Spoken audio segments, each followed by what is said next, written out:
Welcome to Commission Ed, the Air Force Officer Podcast. Here we explore the training and development of America's leaders in the application of air power and the profession of arms. The views expressed are those of the hosts and do not reflect the official policy or position of the United States Air Force, Department of Defense, or the U.S. government.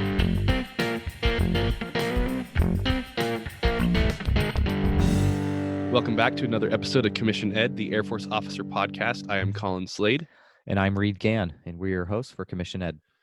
All right, Reed, today we're going to do a quick episode, another toolbox that people can use to increase their development as officers in the Air Force or in preparation for becoming one. This toolbox, we're going to focus on the topic of professional reading. I was going to say something corny about, we're going to make jokes about my name this whole episode. So, there you go. I've heard these since I can remember. So I've heard them all. Yes, they're just as funny as you think they are. But anyway, yes, I actually love reading. And we'll talk more about that later in my tips and tricks. But yeah, hugely passionate about this subject. You simply must read. And I know we'll cover it, but I'm excited about this episode. Yeah, you should be. This episode is going to be your namesake. Exactly, right? This will be my legacy. Awesome. Well, it's by no mistake. It's certainly no accident that this episode is taking place, that we are bringing this information to you, because if you have been a longtime listener of this show, first of all, thank you very much. If you haven't, we invite you to go back and listen to each of the different episodes, especially the ones that we have talked about professional development, and also the interviews that we've done with various guests on the podcast, because the topic of professional reading has come up multiple times. Yeah, something I want to throw in here, and it's going to be coming in some future episodes as well. We do not handpick, selectively choose officers to interview and say, hey, say something about reading. That is not how this goes. This is something that each of them have identified as something that is critical to their own development. And when you hear something this many times from this many different people, maybe it's important. I don't know. What do you think, Colin? Yeah, absolutely. I know it's a cliche saying, but it's absolutely true that leaders are readers. 100%. So before we get into some tips and tricks, some actionable items on the topic of professional reading, first we should define, what are we talking about when we say professional reading? What's your take on it, Reed? When I think about professional reading, I think it should be reading deliberately done in order to improve some aspect of what you are as a professional. And I think that requires, again, that ability to assess self, to know where your strengths and weaknesses are, to know what's going on in the world, to know what happened in history, which will provide context for everything that's going on. We'll talk a little bit more about why I think even bringing in fiction and science fiction and things like that matters. But I think it's something that you're doing deliberately to try and make yourself better, not just trying to pass the time on an airline. Yeah, absolutely. I like that you highlighted that the reading you are doing should support you in your profession, because we've said many times on this podcast, and it will come up again and again, that this is not just a job, it's a career, it's a profession that requires a higher level of capability and intellect and commitment to the organization and its overall mission. So when we talk about professional reading, we are talking about studying and consuming and internalizing topics that are going to enhance your ability to be a better leader, a better technician, a better servant, a better manager of people, time, resources. And I know that sounds very corporate, very business-like, but we're not just talking about business books. We're not just talking about reading historical accounts of how various wars or battles were won or lost. We're talking about all types of information that are going to help you be more effective in your role as an Air Force officer. And one of the things that we value in our Air Force officers, we mentioned it previously, is this idea of improving the unit. Well, part of improving the unit is improving yourself. And part of improving yourself is to be continuously learning. And there are many ways that you can continuously learn, but reading is definitely one of the fastest and most effective ways for you to fill in the gaps of things not typically covered in formalized education. And this includes in our commissioning sources. Something I want to throw in here, even a cursory glance at some of the most important developments in all of human history. If it's not the most important, it is certainly in the top 2 or 3. The development of movable type, which made for the mass production of books, has been and will always be one of the most important things that has ever happened in the history of mankind because of its ability to transmit knowledge. That is what makes us different than the animals, is our ability to communicate, gain, and retain knowledge and pass it on to others at levels that are simply not observed anywhere else. And not only that, with all the technology that's happened and change that's gone on in the world, books are still a thing. They still exist. We still have them in our houses. And I think they're going to persist for a long time. And that's because of how much value they add to our lives. Absolutely.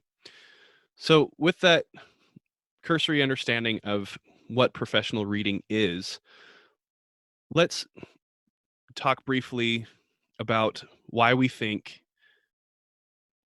professional reading, or just reading in general, even though you have just re-emphasized how important it is, let's talk very briefly about why it is that someone would avoid or not participate in the practice of professional reading. Oh, well, here's where I'm going to throw my I'm busy hat in the ring, and that's probably the central point for a lot of folks. But it's reality, right? And we'll talk a little bit more later in my tips and tricks about the format. I think we get wound up in the format because there's some things we can do to lower those barriers, but people are busy. They've got a lot of stuff going on, and the thought of sitting down and quote doing nothing else for an hour, 45 minutes or whatever, that can be really daunting for folks. Yeah. Like you said, just sitting down and reading feels really unproductive because you're not up, you're not moving, you're not producing anything, you're not communicating out externally out towards somebody, you're not firing off those ever important emails. People shy away from it because it feels like it takes a lot of time and a lot of effort for not a lot of return on investment. Additionally, I think in our modern era, there are so many things competing for our attention that it's also a little bit hard to get into a groove. You have this, amazing electronic device, most likely in your pocket, which contains, I don't know, the entire knowledge of all mankind, but it wants your attention regularly. It buzzes, it flashes, it makes pretty pictures come up. I mean, that can be distracting. You combine that with smart home technology, with children, with spouses. I mean, come on, there's a lot that can compete for your attention. Not to mention the actual demands of this profession of having to complete the mission, to generate sorties, to make sure paperwork is properly processed, that people are getting the training and are properly organized. Right? There's so much that's calling for your finite amount of attention and time in a day that, it makes it really easy to slough the professional reading part off. Yep. And I know, like I said, we'll address some of the things you can do to reduce the barriers, to kind of ease the friction that we experience. Another thought that I had was that people recognize how truly important reading is. Maybe it's not that they don't think it is important, but they see that it is so important that they don't want to do it wrong, that they fear getting started lest they get started on the wrong foot, head down the wrong path, read the wrong books, waste all this time and energy and effort in the pursuit of something that ultimately doesn't yield any fruit. Yeah, that's a really good point. One of the things I used to do with my students is I would Google, or I'd go to Amazon or some other store that sold books, and I would type leadership and just see how many millions with an M of books were available on the topic. That's daunting. If you're not sure where to start, just even picking which book. Have you ever walked into a library and thought, I don't know what I'm going to look at here? That's a pretty daunting task. So yeah, totally agree. So before we move into kind of our hints, tips, and tricks and some other key aspects, we're just going to foot stomp again how important this is to our profession. Even our continuing education, our professional military education, Squadron Officer School, Air Command and Staff College, and Air War College are centered in and around significant amounts of reading. And we haven't even talked about SAS yet. And basically, that's a book a day for a year. And they're not joking. That is actually what you're going to do. And what is SAS read? It's Strategic Air and Space Studies. Basically, it's an advanced course that is selectively manned, usually from folks that are already at Air Command and Staff College. Those folks are there to become strategists, and they are quite simply some of the best. And they will tell you that they are not joking. It is a book a day, and they learn to, quote, eviscerate a book. I heard that from a current SAS student. I thought that was a great line. Which that also brings up another reason why some people might not get started. They don't actually know how to read a book. That the idea of eviscerating a book is something that is so far beyond them. They don't actually know how to do it, much less do it well. Yep, for sure. All right. So we've talked a little bit about what professional reading is, what are some of the stumbling blocks, some of the things that get in the way or the obstacles of participating in professional reading. Let's now open up the discussion about some of our favorite tips and tricks, things that we have felt have been effective for us in the pursuit of professional reading. Sounds good. So I need to provide a little bit of background and context because I think this will help qualify me as someone who can help others to become better readers. So as we let off with the episode, yes, with a name like mine, either I was destined from the beginning to either hate or love reading, right? I can't avoid even the word. And I'm certainly in the category of those who absolutely love to read. It's something that I've always enjoyed. So to the fact that one of the things that was hard for me at school when I was getting my degrees was that it wasn't the amount of reading, but it was that I wasn't able to pick what I wanted to read. Instead, I was reading what I had to read. And that became really frustrating. Then it became, multiplied up to 11 when I was in graduate school. Colin, have you ever read primary scientific literature? I have attempted it, but it didn't take too long before my eyes glazed over and I found myself in a puddle of my own drool on the floor. It is literally the worst writing ever. I have multiple gigabytes of PDFs of primary scientific literature that I had to review for my thesis. It seems like that's all I did. And it is the worst type of reading ever. Yeah, it's not written well. It's written well for what it's supposed to do, which is to convey extremely precise information. Yeah. And nothing else. There is no joy in this. I mean, they may have discovered the cure for something incredibly important, and all they'll do is, they'll 25-cent words, and it's just awful. All right, enough said. All of that goes into the background for kind of where I'm going to start. All right. Got it. I didn't read a nonfiction book for the better part of a decade. And my primary interest, what got me interested in reading as a child, was fiction.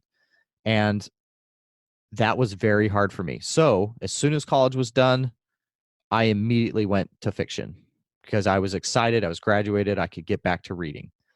And the last things I'm going to say is I have 3 children.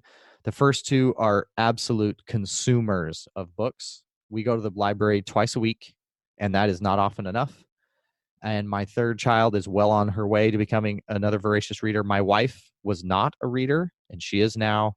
And the last thing I'll say is I stayed at a Holiday Inn Express last night. So all of that, I can help you with these tips and tricks to get over some of the barriers to reading. So with that, we'll start with number one. The first and most important tip and trick I have for you is you need to relax. You need to start where you are. Do not worry. Do not compare yourself to that person who 3 days after the chief of staff's reading list is out, they've already read everything on it.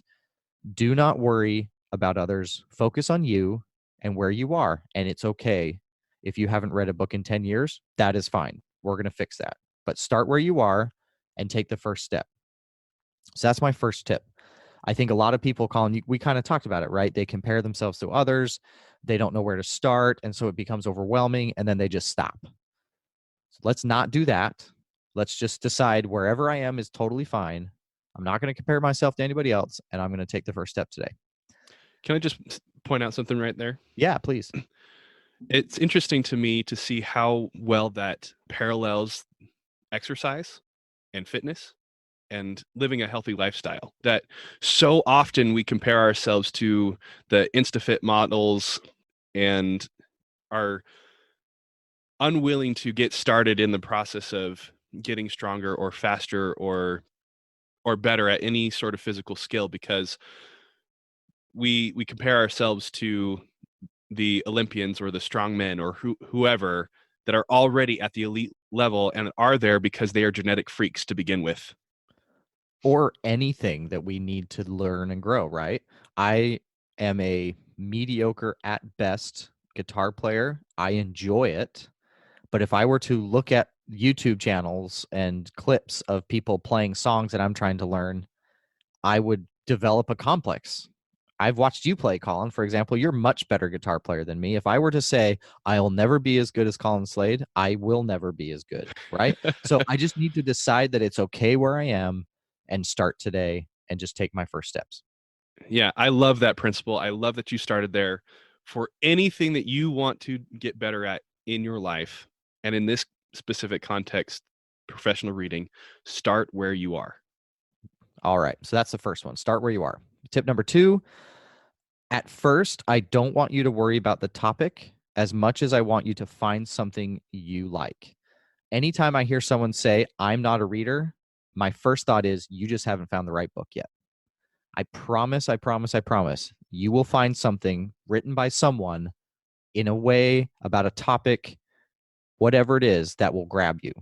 One of my best friends growing up, he's a big hunter fisher, and he read a book about a guy in the west of the US that was a big hunter. I found it incredibly dull writing. He just absolutely loved it, and that's where he started, right? It takes all types. Just find something you think you'll be interested in and start with that. All right, so that's the second one. Don't worry about the topic as much as getting started. All right, the third, and this is a big one for me. If you end up not liking a book, if you are not enjoying it, if you aren't getting out of it what you wanted to or what you expected to, stop reading the book. You do not, and I have this written in all caps on my notes here, you do not have to finish every book you start. Can you say it in all caps? I am trying with my hands, which they can't see. There are too many good books out there to waste your time with garbage writing, poor plots, or lousy material. You are not a quitter. You just value your time. Now, all of that said, there is something through pushing through a slow chapter or maybe reading about a topic that makes you feel uncomfortable, that challenges your key assumptions or your identity or things like that. I'm not talking about that. I'm talking about just a bad book. Right. And you'll know where the line is. You'll know. Yeah. Anything about vampires written by Stephanie Meyer, Be kind, Colin. That might be exactly what they need. Be kind to everyone. You know, Ellen, she's a really great person, and she says be kind. You should be kind. Whatever it takes, right? But for maybe, Colin, for you, maybe that's where you may have started, and you're like, no, this is not working for me. That is okay. It is okay to close a book and put it away. That is allowed. I'm giving everyone permission here today. You heard it here. You do not have to finish every book you start. Yeah. I'm so glad that you brought this one up, because remember that library that you talked about walking into and you're like, I don't know where to start, or that Amazon search with the millions upon millions of books on leadership? You don't have to read all of them. In fact, you probably shouldn't, because I don't know what the percentage is, but I'm going to throw out a number. Probably 90% of them are not worth your time. There may be some things that you can get out of every single one of those books, but just get the things that you need and get out of there, because your time is worth it. Business books especially, and really you could say this about all professional reading type books. Anything about business, strategy, leadership, ethics, those kinds of things are not meant to be read cover to cover. They're meant to be read a small bit at a time. You're supposed to get in there, grab 5 to 10 things that you can use, and then get out again. Yep. Put them in practice. And then as you reach that next hurdle, that might be the next chapter in the book, you get back to the book. It's almost like a reference, right? Yeah. Yeah. So please, for the love of all that is holy, if it's not working for you, if it's not good, if the writing is dull, it's okay to stop. Because if you push through, it may kill that desire to read again. And that's what we're trying to avoid. We're trying to build that flame. All right. So start where you are. Don't worry about the topic. Find something you enjoy. And if it's not good, stop. All right. Those are the first 3. All right. Here's tip number 4. I feel that the format of reading is a lot less important than the actual act. So let me talk about format. I'm talking audiobooks versus a hard copy versus an ebook on a Kindle or whatever. It's the act that matters. And I think you should use those different tools to lower the barriers to success. Let me talk about my wife, for example. I told you earlier that she's a reader now. Yes. She struggles to feel good about herself if she's sitting still. That's something that has been a big block for her. But she has no problem putting on an audiobook while she does other things around the house or is driving somewhere. And that's the way she's been able to become a reader, is she's used audiobooks to lower that barrier. Sitting down just doesn't work for her. Something that has helped me is when I travel, I used to bring like 3 or 4 books in a carry-on. That is not okay, right? That is a barrier to me reading. So I bought a Kindle, and now I have books when I travel. That is a big plus for me. So whatever you need, some people need the physical copy, right? They need to underline, they need to be able to look at it, right? Whatever it is, use the different format that's going to lower the barrier for your success. It's the act that matters. It's not the format. Yeah. And that act that we're specifically referencing is the pursuit of professional knowledge that will help you to be a more effective leader, a more effective Air Force officer. However you can get it, whatever works for you at that time, in that circumstance, that is what you should pursue. Yep. And I use all those tools differently for different reasons and different purposes. So whatever you need, lower the barriers to success. Tip number 5, make it part of a routine. I'm a big fan of routines. I'm a creature of habit. It's one of the reasons I think the military works for me, is I crave structure. I succeed very well. I have my life calendared out by, hour increments through, 2021. Like, that's just how I like to do things. So make it part of a routine. I know some folks that when they look forward to vacations, because that allows them to get those books read that they've been looking forward to. That's a really common thing. So whatever works for you, find a way to work it into your routine. Yeah, when it comes to making something part of your routine, that means that you have to protect that time. You have to block it out on your schedule, and you have to be willing to say to the other things that are competing for your attention, be it your phone, be it your kids, your family members, your work, or whatever, you have to protect that time, prioritize it so that you get your reading done. Because if you don't protect it, if you don't dictate to your schedule what your priorities are, then somebody or something else will. Yeah, I think it's especially important early as you're trying to develop the habit. Really be vigilant early, and then you'll find that it just becomes part of your daily routine, and it becomes a little bit easier to protect that time. Yeah, and again, start where you are. If this is something that you're uncertain about, start small. Block out maybe 10 minutes a day, maybe 1 hour a week, where you are going to say to everything and everyone else, this is my time to pursue reading. Yeah, couldn't agree more. Awesome. Okay, so that's tip 5. The next few tips, these are things that I've found that help me feed my habit and that I've used to great success. Just some things to think about. One way I like to identify new books is if a movie is coming out, I will look and see if it's based on a book. And if it is, then I have a deadline now because I have to read the book before the movie comes out. That's just something that's helped me. I also find that often movies are made from really good books. In general, they don't take garbage books and try to make them into blockbuster films. So, unless the movie is about vampires. Colin, be kind. Be kind. Those were incredibly successful. You're just jealous. All right. So, again, that's just one tip, right? If you're like, I don't know what to read, that's a good tip. Oh, there's this movie coming out. Is it based on a book? Fancy that. It is based on a book. Now I've got 2 months where I know I need to get this done before I watch the movie. That could be a real motivator. A way to keep track. That's something a lot of people don't know how to do. I like to use Amazon and I like to use their list feature. I find that very useful. So you see a book or you hear about one or someone says something, I just type it into Amazon, I find the book, and then I just add it to my wish list.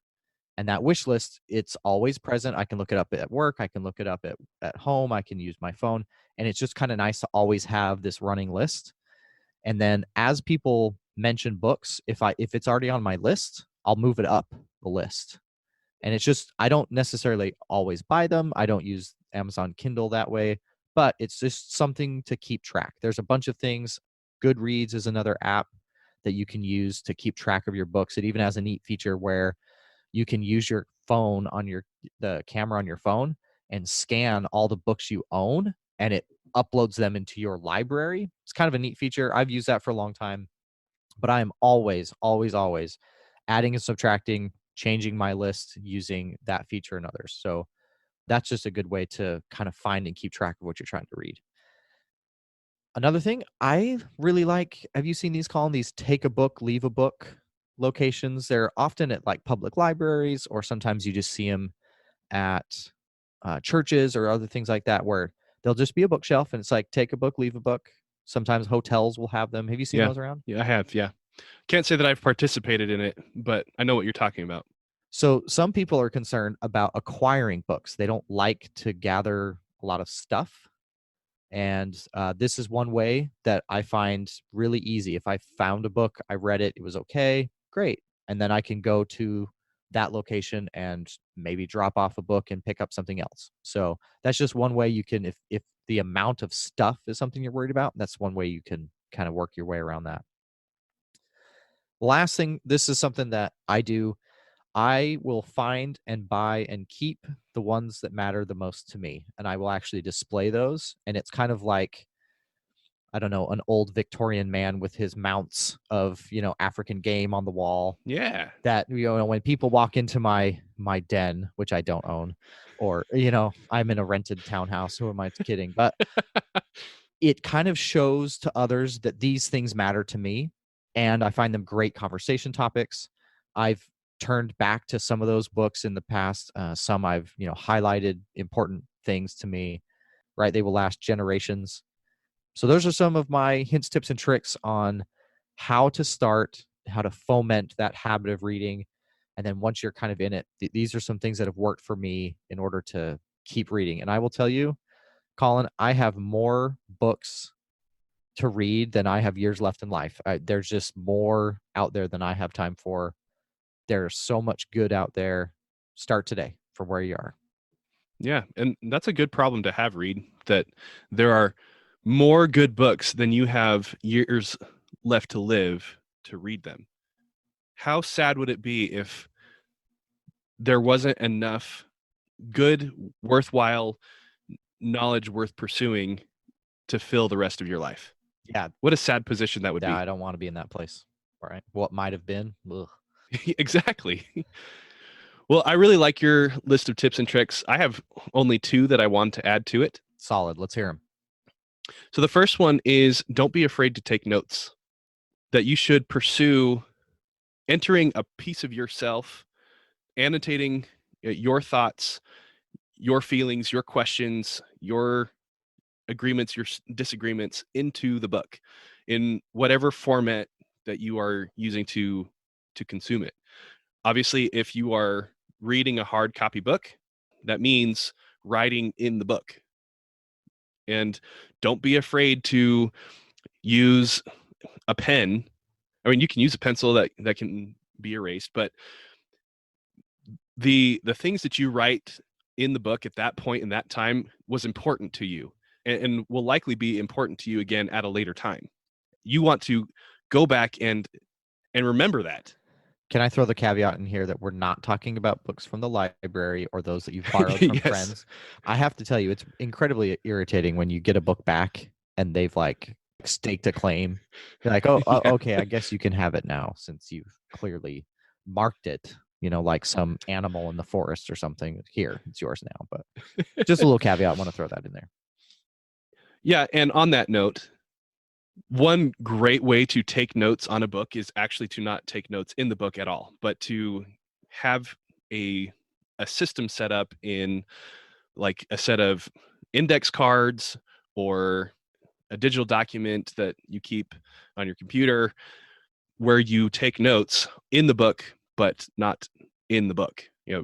On that index card or in that document, make sure you're annotating page number, paragraph number, line number, especially if you're reading like a classics, a great book, something like the Odyssey, the Iliad, anything by Greek philosophers are usually going to have paragraph and line numbers annotated, so you can write that down on the index card or in your digital Word doc exactly where to find that thing again. And so if you want to remind yourself of the things that were really important from that book, you actually don't have to go get the book again, but you can just pull out your notes. Yeah, that's a great suggestion. The point is, I don't want you to be afraid to insert yourself into the book. The things that you find important, write that down somewhere so that you can remember it, because it was important enough to write down, just like the book itself was important enough to write down. Not only that, but there's something to the act of writing that makes things able to be recalled by your brain, right? It's the act of putting pen or pencil to paper and writing notes, and that can help you remember stuff. Yeah, it's part of the learning process.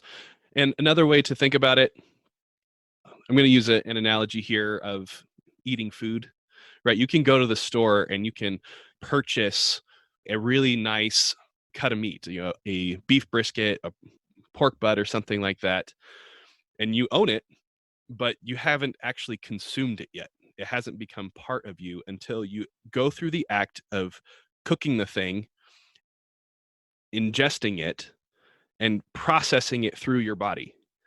And part of consuming a book is processing it through your body, literally using your body to process the information through the act of writing and taking notes. I really like that analogy. Okay, and then my second thing that I'd like to add to your tips is have an accountability group. Don't let professional reading be a solitary act. I want you to involve others, and this can take many forms. It can be like a book club. That's usually what we would think of as far as like involving others into your reading, but it doesn't have to be just a book club. It could be joining an organization, a business like I have, Online Great Books. It could be that you just want to share knowledge of what you read with other people. So you could have, I don't know, in like a staff meeting, you could have a 5 minutes. Okay, what did you read this week? What are the major takeaways? It could be that in our Facebook discussion group, you bring up that you're reading this particular book and this is what you learned from it, and you can recommend it to others.